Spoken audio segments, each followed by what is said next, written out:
Hello, everyone. Welcome into the Coach's Corner with Andy Cavins, head volleyball coach here at Lindsey Wilson College. Coach, welcome. Our first coaches show of the year. Nice to be here. Thanks for having me. Just 20 games in. That's that's par for the course, Better right? late than never. Right. 19-1, Coach. Could you have dreamed of a better start? It's been a solid season so far. I really like where we're playing right now, especially with us enduring some pretty serious injuries. The group's really come together, and I think we're an extremely balanced group, probably more so than any team we've ever had. Maybe not top to bottom as explosive as we've been, but just as a group, they're really finding their stride and working well as a team. This weekend was a true test for this club. You faced this past week, 3 ranked teams, another one just outside the top 25, basically 4 ranked teams in the national poll, and you went 4-0. I got to think going into the week, if we can get three out of 4, or if we do 4 out of 4, we're in great shape for the rest of the year. Oh, for sure. I actually thought even if we just went 2-2, that would be a situation where we probably wouldn't take any kind of hit in the poll, and something that we would have 2 good wins under our belt. And starting off against Georgetown at home was a great way to start the week, and being up 2-0 and being pushed to 5, I like the way we responded. I think that really actually showed this weekend, because I thought we did a better job of taking care of our business in some of those tighter matches, and also definitely proved some resiliency when being down against Grandview and coming back and winning that match.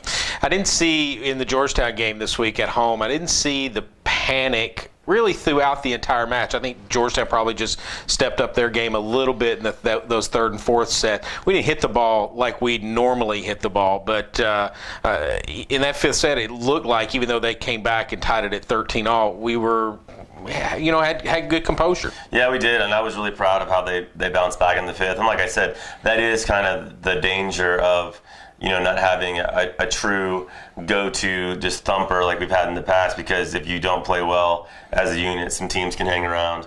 But you're right, they responded in the fifth, and then we were in control the entire time. That score is not really reflective of how much we dominated that fifth set. So, but again, Georgetown's a fantastic team, and I fully expect them to be in the Elite Eight as always. But I think that's really gotten us prepared going into the home stretch of the season. Then you go on the road to the Spartan Classic out in St. Louis. You beat Grandview in 5, another terrific 5-set match with a team just behind Georgetown on the polls, number 9.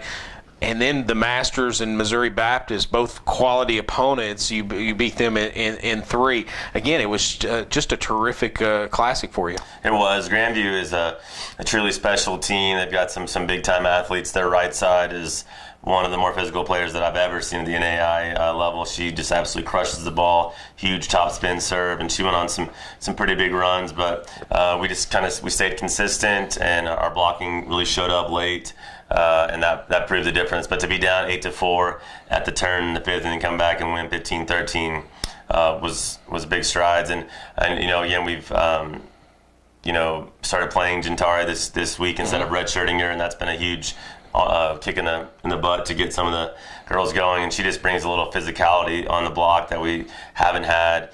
So she did a really nice job this weekend. And then the Masters is a good team. They're a little undersized, and we kind of overwhelmed them in that match. And the Missouri Baptist, I was pleasantly surprised that we beat them in 3. We really played well in that match. The last set was kind of ugly for both teams, but we really finished strong, being down at 16-11 at one point, and then going on I think a 12 or 13-4 run to finish the match. It was a strong outing for sure, and I'm just really proud of the way they responded. That's a lot of tough volleyball to play in 5 days. Coach, you're number 1 in the country in kills per set. You're in the top 5, actually 3rd in the country in hitting percentage.